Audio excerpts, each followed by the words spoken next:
Ladies and gentlemen, you're listening to The Black Tower Show. I am your host, Nathan Ford. Jake Fox is here in BC Studios, broadcasting 1310 WRSB, 1590 WASB, Brockport, Canandaigua, Rochester, and Buffalo. BC Studios, upstate New York, and the snow is coming down out there. It's getting cold, 21 degrees today. People layering up, getting ready. The Christmas trees and the lights this time of year always is a surprise for some reason when we find ourselves in the throes of the holiday season. It's a pleasure to have Dr. Courtney Brown again on the Black Tower Show.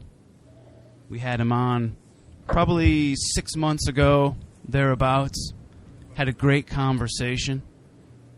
Courtney Brown, mathematician, social scientist, teaches in the Department of Political Science at Emory University, Atlanta, Georgia. Dr. Brown is the director and founder of the Farsight Institute. Go to farsight.org. And some of the work that Courtney Brown is doing, it's fascinating and you need to know about it. Dr. Courtney Brown, thank you so much for taking the time to talk to us. Nathan and Jake, I want to thank you so much for inviting me back on. Let's talk about the Atlantis project. In the Atlantis project, you used actual targets, which were places located at the bottom of the Atlantic Ocean. Talk about why this project was important for you to do, and talk about those targets and some of the information that you found.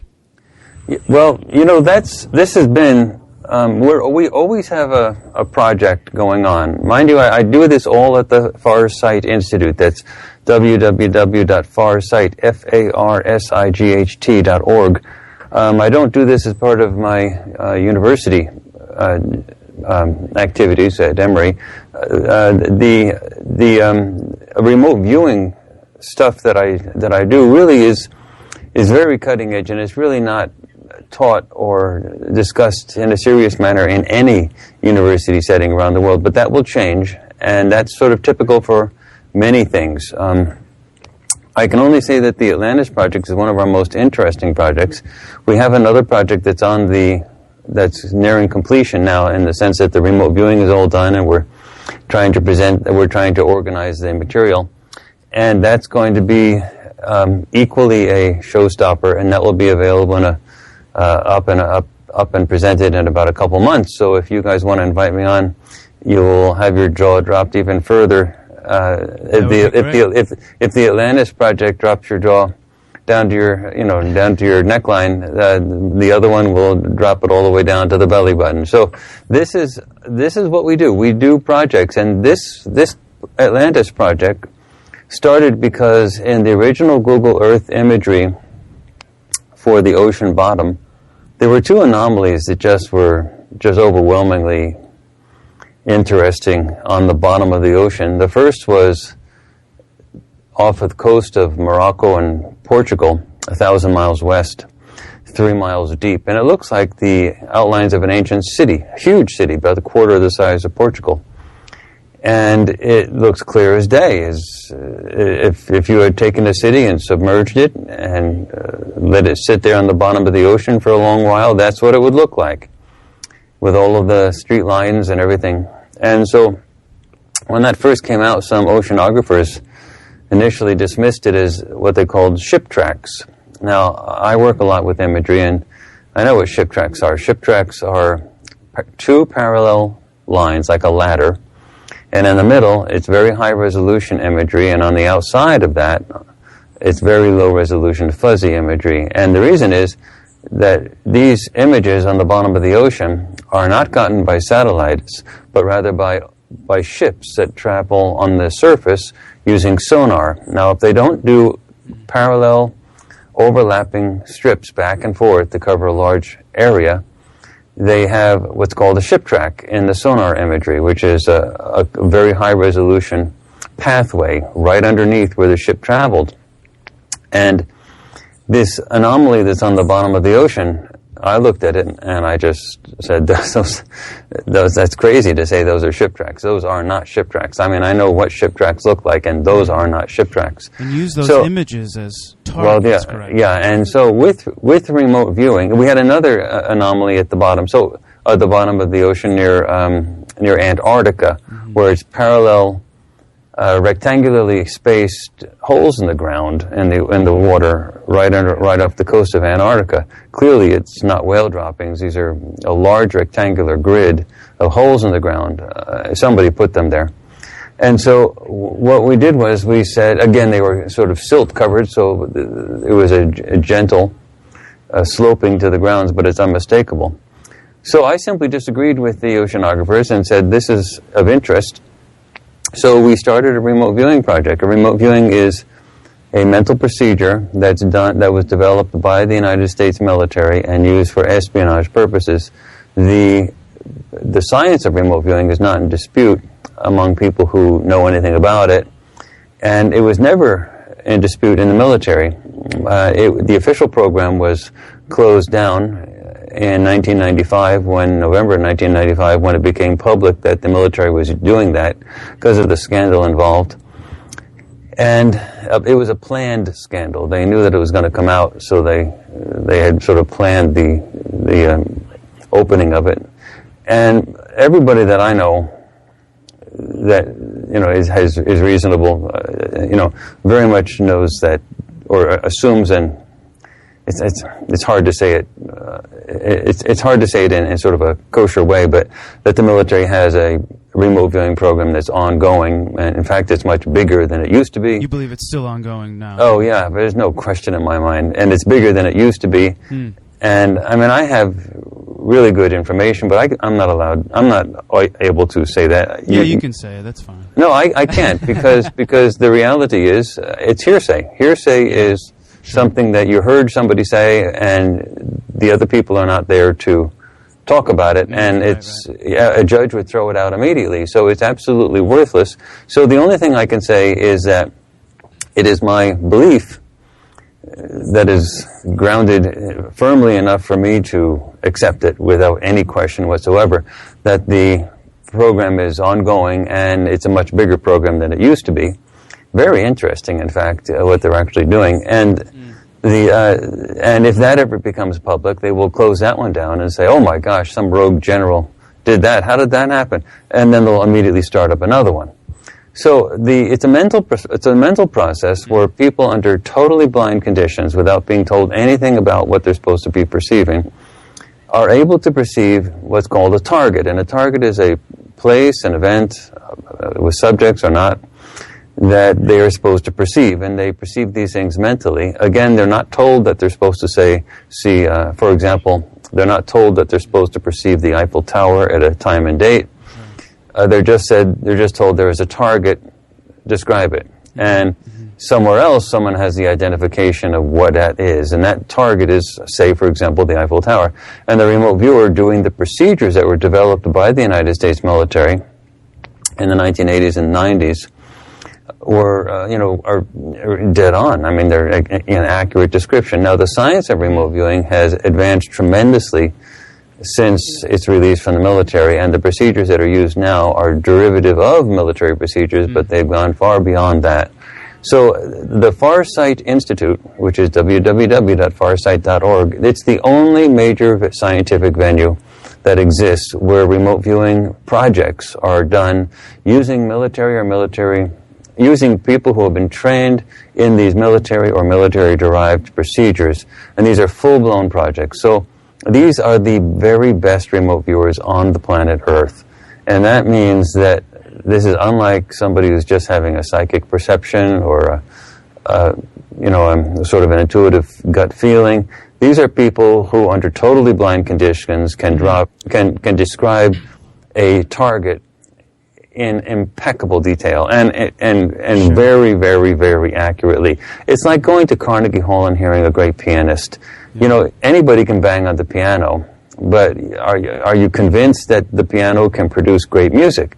But when you go to hear a pianist at Carnegie Hall, you say, oh, I see what it can do now. This is correct. So the piano can produce great music with somebody like that doing it.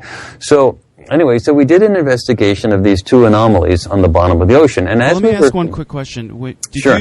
I know sometimes you use different experimental frameworks where the target is not predetermined, and later found out when you're dealing sometimes with multiple universes, and these are sort of other topics that you've covered. Now with this project, the target was already known ahead of time, correct? Yes, but not by the remote viewers. They got a non-leading email simply saying, there is a target, send me the session, period, full stop, end of story. And they had never, to my knowledge, been given targets that were at the bottom of the ocean.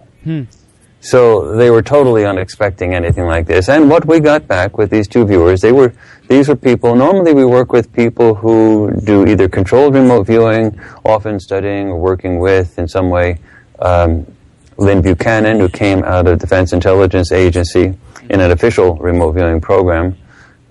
Or we work with people, for example, at the Hawaii Remote Viewers Guild, who work with Glenn Wheaton, who came out of Special Forces Intelligence. They use different procedures, but they're all military-derived or developed by the military. And in this particular project, we used two people that were the very best at the Hawaii Remote Viewers Guild. And so this was Dick Algire and Deborah Duggan-Takagi. And they came back with sessions that were drop dead incredible. They were, it was on the bottom of the ocean, very deep, and the ruins of a major city, and it exactly matched the topography of the environment underneath, with the mountains off to the side and the ruins in the middle. And they were sort of in disbelief when they were doing these sessions, because they had never been given an underwater target before. But what we found out was absolutely everything. We know who they were that built these things, we know what happened to them, we know when it happened, and we know why it happened. So we got the full collection of information, as we do with these major projects. And you are correct, we do other projects, such as this multiple reality, multiple universe, time projects. We do lots of science projects involving time, the investigation of the nature of time, the investigation of, are there parallel realities, something that physics is now actually starting to embrace in a very full form. But, we're the only people that actually investigate, using remote viewing as the scientific mechanism, the existence of some of these things. So we do a lot of things, but this project was incredibly interesting because we did find out that there was, in fact, a technologically advanced civilization on Earth, and we now know, 70,000 years ago. I should add that the information that we're going to talk about here is totally contradicted by everything you're taught at mainstream universities everywhere. The mainstream university party line is that civilization started 3,000 years ago, or thereabouts, and that before that everyone was hunter-gatherers, and that we essentially popped out of a monkey a couple 100,000 years ago. And that both humans are new on the planet, and that civilization is really just brand new on the planet. And that's totally wrong. There's just nothing correct about any of that. And for those of you who are skeptical on the radio, I would like to add that mainstream archaeology is slowly coming around to understand that. For example, there is a non-mainstream archaeological study that is very well respected nonetheless, and huge in the sense that it's a big, fat book by Michael Cremo, exceptionally well documented, going through in detail tons and tons and tons of archaeological findings that simply contradict the entire sort of realm of mainstream archaeological beliefs. The findings that have fossil evidences going back 1 million years and so on.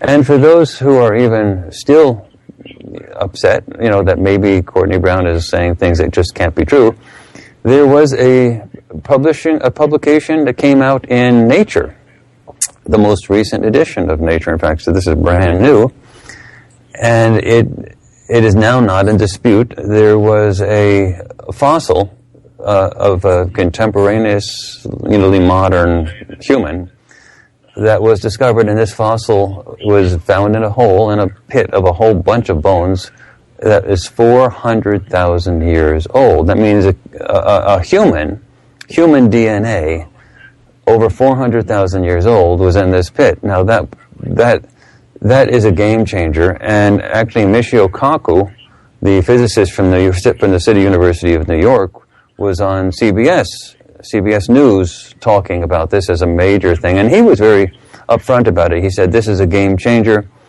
and he also was upfront about it, saying that this means that really we don't know anything, that humans may have walked the earth long before 400,000 years ago, because this is taking contemporary humans, which weren't supposed to be even existing beyond just 100,000 years ago or 200,000 years ago, saying they were walking around, here's their bones of 400,000 years ago. That so throws a monkey wrench into everything. And then Michio Kaku was honest enough to say, this means that we don't know when humans that are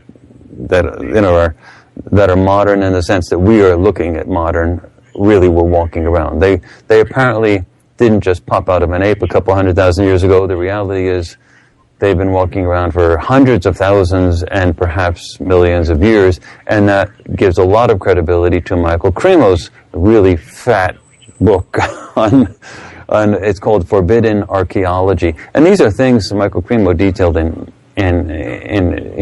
excess, meaning there's so many of them that are literally forbidden, meaning you cannot talk about these things in mainstream archaeological circles, especially at university levels, yet they exist. It's very fascinating. I love the idea. It is hard. People have to keep an open mind. I know that this show we try to promote the idea that when you come into this realm of thinking, you have to be able to give a little bit. You have to be able to think. And now we're supporting it with real evidence, and that's the nature of the work that you do. When will it become mainstream? Is there a time in the future where... And you mentioned Dick Allgaier. I mean, that man is a savant. I mean, this guy... When people like Dick Allgaier become more well-known in public, you would assume that people will start to embrace it a little more, because the nature, what you're discovering is actually pretty profound. It really is. I mean, it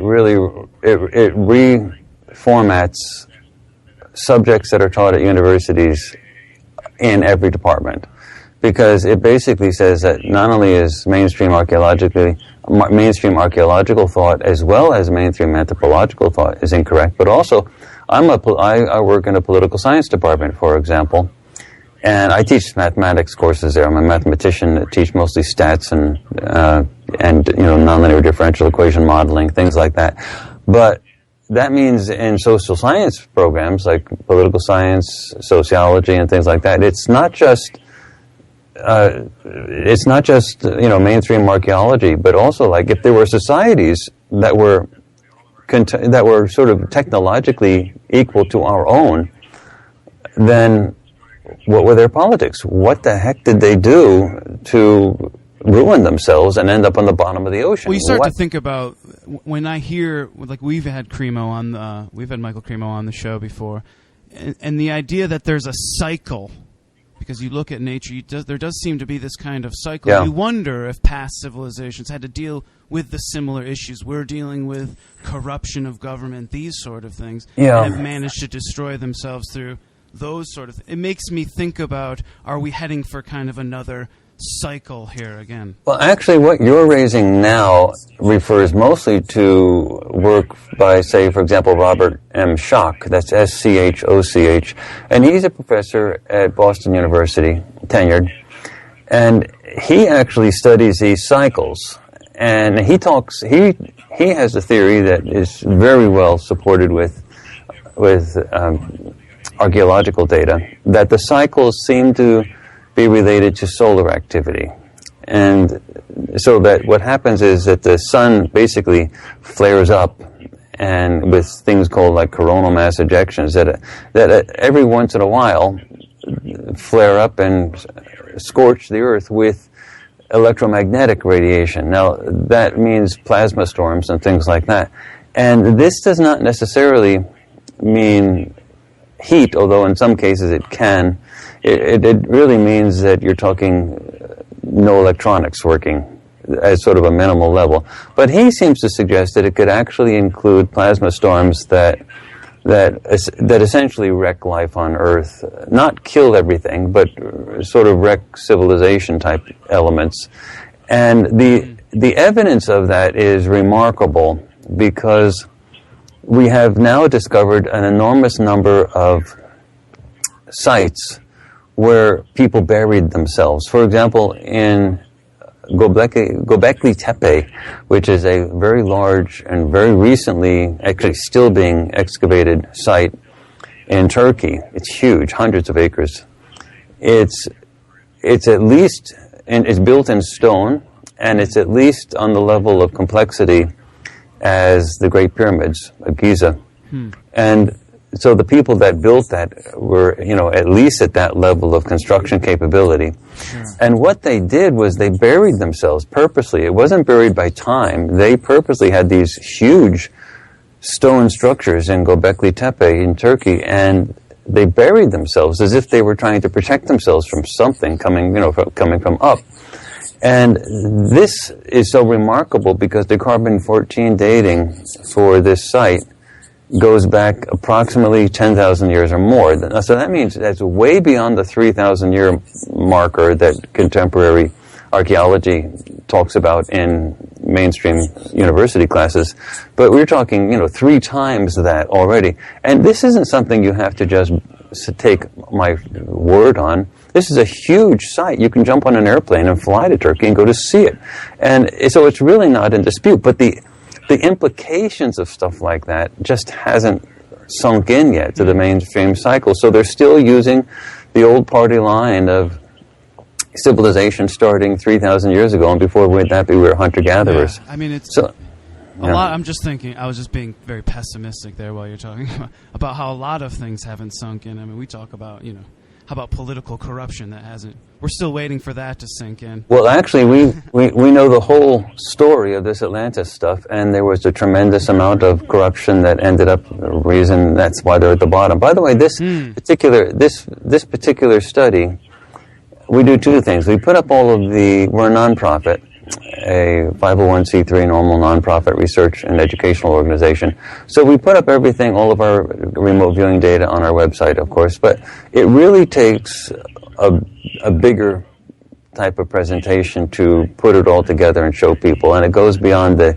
typical 3-minute YouTube attention span. Sure. So we have a DVD that we have available called Atlantis: The True Story, and it's sold through Amazon.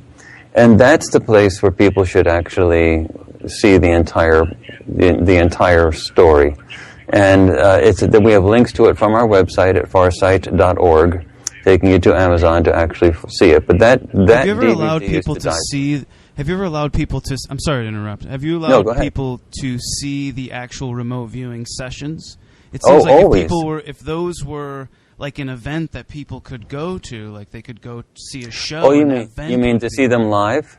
To see them live. I'm just. Oh yes, actually we recorded Dick Allgaier doing a remote viewing session for the Atlantis project, and it's on the DVD.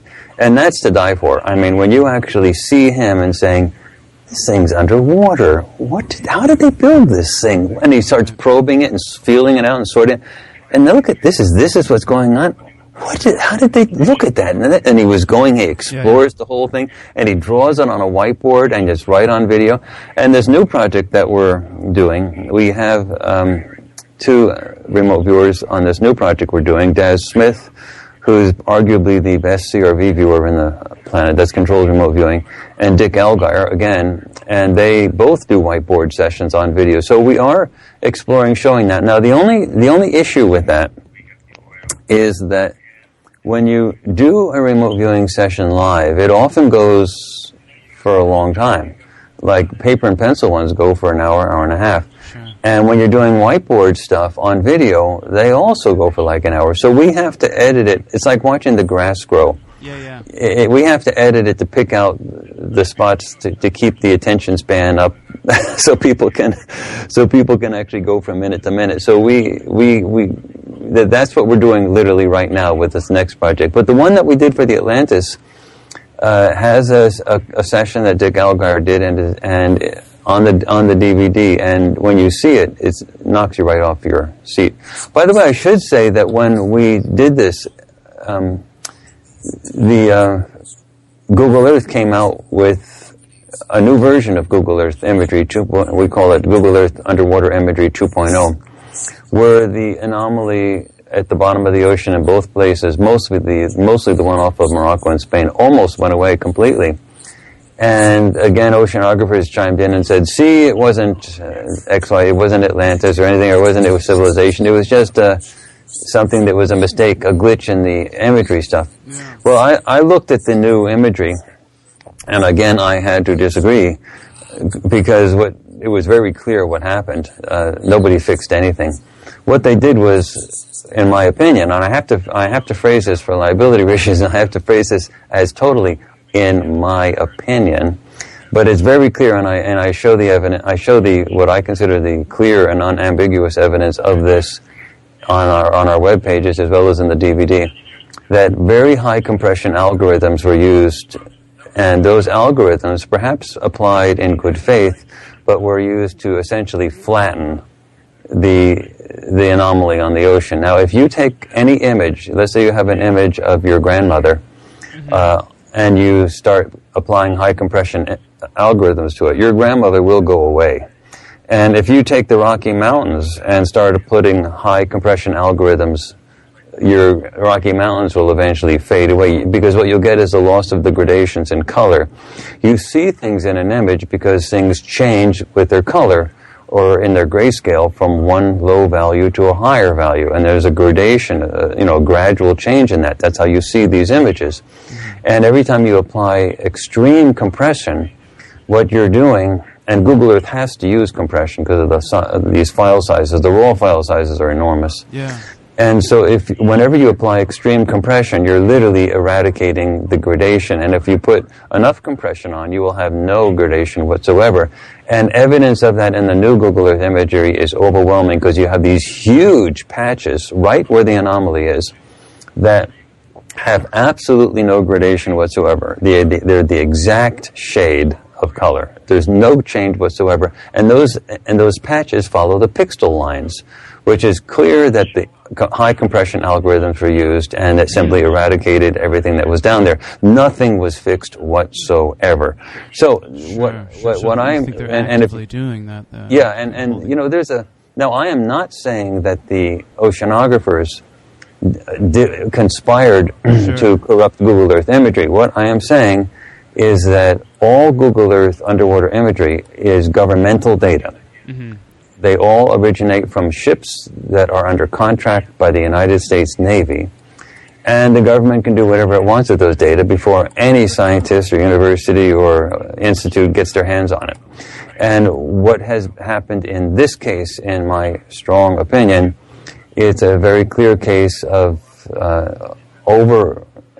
extreme overcompression used to smooth out the bottom and thus eradicate the image. But when you look down but the anomaly is still visible even in the new Google Earth version. It's just that it's not so glaringly obvious. The anomaly down in Antarctica was similarly affected, but not as much affected, meaning you can still see these rectangular holes in the ground. And so anyway, to cut to the chase, we know what happened. Basically, what happened was there was a high-tech civilization that was about 100 years more advanced than ours today. So they were pretty equivalent to us. And so like you were talking about with these civilization cycles, our modern technology really is a few hundred years old. And in terms of the industrial age, you're talking about really 1800s up to 1900s, and you're talking about a very short period of time. So if you leave a society alone long enough without some type of cataclysm, it will develop high levels of technology rather quickly. So what happens is, and if you think of us going back to the pyramid times, it took us about 3,000 years to get to where we are today.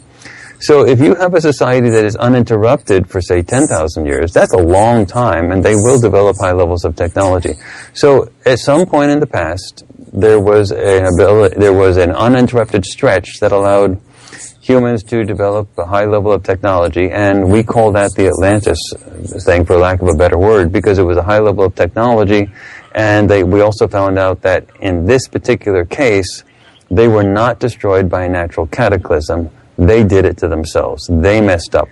And so basically what happened was, what we know of as Europe now, that actually ends with Portugal and, say, the west coast of Morocco, that Europe that we know of now, the coastline of Portugal, did not end there. It used to extend at least 1,000 miles west into what we now know the Atlantic, and that whole area sunk. So what actually did happen? The remote viewing data on this are very clear. That anomaly on the bottom of the ocean, the Atlantic Ocean, off the coast of Morocco, was not a scientific type of institute that did a scientific type of facility that destroyed itself. It was a living urban area, like Chicago, New York type of things, big. They had huge populations, and people would go to work. There was rush hour traffic. The technology was compatible to what we have today.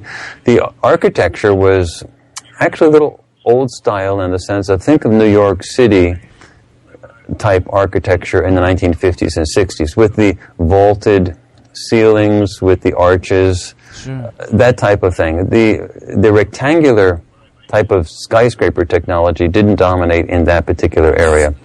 And down near Antarctica, the second place where we had the viewers go to describe, that actually was a military, industrial, scientific complex, and they had rectangular they had the rectangular squared off architecture that we think of as in terms of normal skyscrapers of today. So that's the type of architecture they had down there. Now basically what happened was they had a very clean source of energy, some type of crystalline based energy. It was much cleaner than our nuclear energy. And they could power their entire civilization off of that. But they were doing some experiments. And one experiment they were doing, it was secrecy cloak science, exactly the same as we have today, secrecy cloak science. Mm-hmm. And that, I mean, this is not them, they. This is us. This is what we did. These are our ancestors. They had secrecy cloak science. And what they did was they decided to drill a hole through the crust of the Earth. Now, the Earth, our beloved Earth, is actually a rotten place to have a long-term civilization. We have an 8,000-mile diameter ball of molten liquid rock, and it's got a cover on it that's 8 miles thick, that's like a balloon. We have a thin crust on top of an 8,000-mile diameter ball of molten rock. And it has all types of weather underneath in terms of the movement of lava and so on. And this crust is volatile. And what happens when you pop a balloon? Well, these people actually thought that they could do it and control it. Normally when you have a volcano pop, it's not a direct hole through the crust. It's like a crack, and sort of lava sort of seeps through and builds up pressure and then mixes with water and produces steam, and you get a boom. But you don't have a direct hole. These people, 70,000 years ago, made a direct hole, a big, thick hole with mining bits. And they went straight through the crust. We know exactly where they did it. If you look at the globe, it's in an area often called the Admiralty. It's off the east coast of Australia in the direction of New Zealand, in the New Zealand type area. Yeah. That area has the thinnest crust on the planet and the largest, by far, concentration of lava rock all over the place. And what they basically did is they popped a hole in that spot. They thought they could control it. They were looking at computer monitors. It's unbelievable to see the imagery and to see these remote viewers actually describe what was going on. Imagine an experiment going on with hundreds and hundreds of scientists and other people and technicians watching computer monitors that they're going, and then to see it go south. And they popped a hole. They knew what was going to happen. They knew the thing was out of control. And what happens when you pop a hole in a pressurized balloon? Actually, you normally think of a balloon as sort of blowing up, but when you have a large balloon like a planet, you pop a hole on one side, what you're going to get is, a release of pressure. And with that release of pressure, you're going to get a dent. Now, where is the dent going to happen? It happens in what we call the antipode, or the spot that's exactly opposite where the hole was popped. So when they popped a hole off the coast of what we now know as Australia, it produced a huge explosion visible from space. It was way worse than anything you can imagine with like a hydrogen bomb. A huge explosion. And it produced a dent, and it produced that dent in the antipode, which is exactly opposite where the hole the hole happened. And where was that antipode? It's dead center exactly, not approximately, exactly in that civilization artifact that's at the bottom of the ocean, 1,000 miles west of Morocco and Portugal, 3,000 miles deep. That's the antipode. So what happened is that whole area of the globe that used to be the west coast of Europe, it simply sunk because it was the antipode of where the explosion happened. Now, how do we know that it happened 70,000 years ago? Because it's not in dispute that there was a huge volcanic event that happened in that realm of the planet 70,000 years ago. People are arguing about exactly where. Some people say it happened in Lake Toba in Indonesia. That's called the Toba catastrophe theory. But, it didn't happen there. They're in the approximate, they're approximately correct. If you look at the globe, they are in the general ballpark area. But what it did happen, it wasn't on the northwest coast of Australia. It was in the southeast off that coast of Australia. That's where the actual explosion occurred. And again, the evidence is the thinness of the crust at that spot and the overwhelming concentration of lava rock. If you look at the concentration of lava rock over the whole planet, that's where the heaviest concentration is. So there's no ambiguity that that's where it happened. And so what happened was they've known that 70,000 years ago this happened. Now, how do they know that exactly 70,000 years ago this happened? Actually, that was actually assisted by geneticists, because there's been a bottleneck, an unexplained bottleneck in the human evolution, because 70,000 years ago, and the date is not in dispute, this volcanic event killed off everybody on the entire planet except for about 2 to 10,000 surviving pairs of people. So approximately, let's say, like 5,000 pairs of people. Now, there may have been more survivors, but they weren't having babies. Of the people who were having babies, so call them pairs of people, there are about 2 to 10,000, say 5,000 pairs of people. And this is also not in dispute. Every single human on the planet Earth, be the person Aborigine, African, Caucasian, European, North American, Native American, no matter what, you pick it, Asian, we are all genetically related to that same group of, say, 5,000 pairs of survivors of 10,000 years ago. The origin of man, right there. And Atlantis. that is not in dispute. So everybody is tied to those survivors of that event. And so we know when the event happened, we know where the event happened, we know who did it. Because of the remote viewing, we now have the entire drama, almost like a movie, of what actually happened.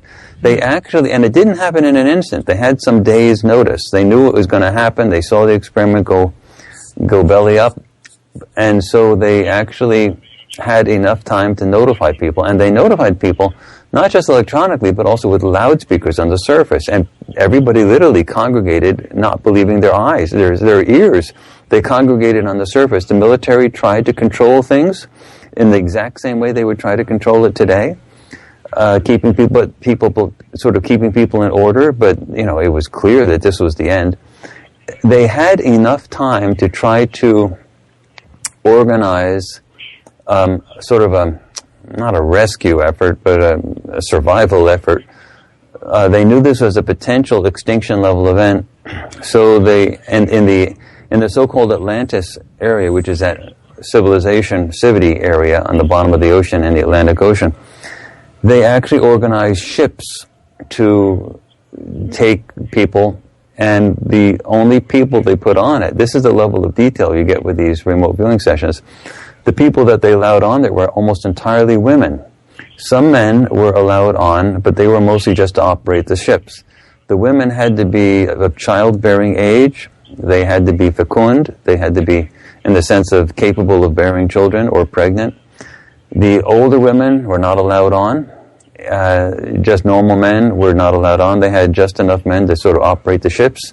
They were trying to save the species. And, well, however it happened, 2 to 10,000 pairs of people managed to survive it. That, I mean, I'm just kind of picturing the remote viewing session. I'm picturing Dick Allgaier there, and he's writing all this information down. Is this how it's happening? He's actually writing these kind of very specific things that you're talking about right now. Exactly. That's where it got us. You're getting into quite the detail there. I have just a few questions because, you know, your work I find so fascinating. There's a lot of stuff that I just want to suss out on my own end. Yeah. And one of the things is you mentioned the two-slit experiment, which kind of helps support the idea of remote viewing. Now, if I have this correct, the two-slit experiment kind of helped illustrate the very nature of, you know, what the world is, and essentially you have like waveforms and matter kind of in the same thing, which kind of proves that, you know, when we are communicating through, say, waveforms, which is maybe what you're doing when you're remote viewing, that somehow that can be linked to actually material things. Do I have that correct? Yes, we have a split in the physics community currently. The traditional physics community looks at mass as being real and solid, like you're looking at your radios, your computers, your cars, your own bodies, your desk, your house, and it says, hey, it looks solid to me. But, you know, it's not solid. They have never, no physicist has ever found anything solid, ever. All mass just, you know, is mostly empty space, and then inside you get molecules, and inside the molecules you get atoms, and inside the atoms you get subatomic particles. And if you keep burrowing into those things, the only thing they've ever been able to find is energy. The physicists who still claim that there are such things as particles that are solid, like billiard ball type solid things, are called particleists, and they're dying. They're a dying breed. There's very few of those left.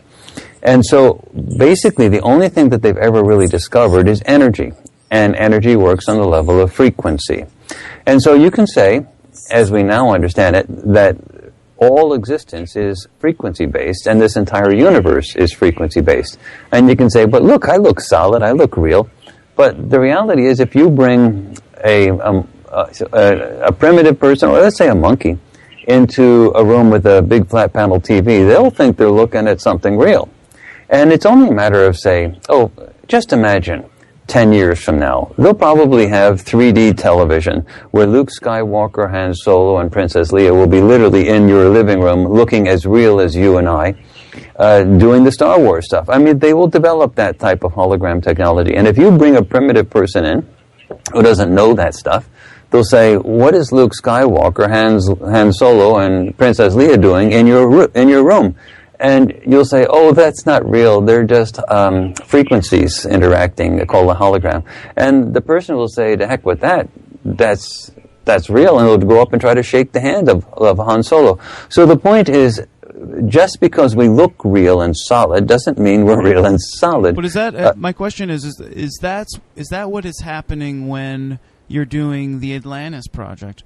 Are those frequencies as well that you are picking up on? What this basically means is, if we are a frequency-based universe, then anything that is out of sync with our particular collection of frequencies that produce us are invisible. And in order to become visible to us, we have to be in what physicists like to call in a state of superposition, or a state of sync with sort of an average frequency with what we are actually perceiving. And so if you look at a radio dial, for example, there's lots of stations going on the radio, but you're not hearing them all at once because they're out of sync with each other. You're tuned in to only one. And to hear another one, you have to actually move the dial to a different frequency to tune in that. So that's very similar to physical perceptions, meaning the past, present, and the future all exist simultaneously, but they're out of sync, so you don't see them. So the past, when we were beginning this interview a while back, literally does exist, and you can remote view it. It's not gone away. It's just invisible to us because sorry to interrupt, though. No, go ahead. The remote viewer is tuning in to something that he doesn't know. That's it. That means that the remote viewing process works because trained remote viewers are able to. There must be a connection between the remote viewer and the intent of the target. Someone had the intention exactly of correct. the target. That's exactly correct. What happens is that the remote viewers have been trained to allow some information into their minds that are sort of at a frequency that's normally excluded from the mind by the brain, and they're trained to allow some of that information in and thus to tune in to a different time and a different place. And that's how these perceptions actually get through. The brain screens them out. That's how a good radio works. It screens out all other frequencies except the one you want to listen to. Same with the TV. So what happens is your brain is a very narrow band hologram generator. It allows you to see only a set frequency, and that's why you can't see anything else. But the other information is still available to it. It just screens it out very effectively. And what remote viewers do is work at the edges, work at the margins of what the brain is allowing it to happen, to train themselves to pick up and to take, what's a good word for it, to pay attention to some of the information that is normally screened out, and to sort of let the brain loosen up with respect to the stuff that it's screening out. So that's why the training process is so laborious and difficult. I think I want to think about it in a linear way from the standpoint of, well, the remote viewer has the intent towards the target. I'm trying to find that connection between the target and the remote viewer. You're saying that's the point, is that there is no connection or sort of path there between the two. It just seems like a fascinating amount of information that a remote viewer would have to weed through. It almost seems astronomical to me. But not really. Let us say that you have a dictionary and you want to know how to spell and the meaning of a particular word. You go to that dictionary and you have the intent to find out the meaning and spelling of that word. So you go to the right page and look it up, and there it is. So with remote viewing, it's very similar in the sense that there is no such thing as information that's off limits. You just simply have to know what it is that you want. That's where this intent thing comes into. So the remote viewers are given targets that are blind, meaning they have no information about the targets when they do their actual sessions. But somebody has given that target to them with an intent. That intent is to say, it's like saying, I want to know the spelling of and the meaning of this word. Well, that's the intent. Well, the intent of the person who designs the target is, I want to know the meaning of what this thing is, such as the anomaly that's on the bottom of the ocean. That's the intent. Sure. And the remote viewer is actually working in a mechanistic manner to focus in on that intent. And we've actually done a tremendous amount of work on the actual focusing process to understand why the remote viewers focus on that particular target and not something else that's sort of randomly chosen. So why does it that they only focus on the thing that's the intent of the ideas of the so-called tasker, which is the person who designs the target? So that is actually a whole other conversation, but we have studied that in great detail, and we know exactly why the remote viewers focus correctly on the exact target desired, and we know how to control it. We know it much better. We know the science of remote viewing much better now than it was understood back in the 1990s when the official military program was originally closed. So the science still goes on today, and we really do understand it much better. I really look forward to the time when this is discussed openly in mainstream university settings around the world. I wonder, yeah, it's fascinating talking to you, Dr. Courtney Brown. Thank you so much for taking the time to talk to us. We'd love to have you back on the show again. It's been my great pleasure, and I'm always willing to come back. I thank you for inviting me.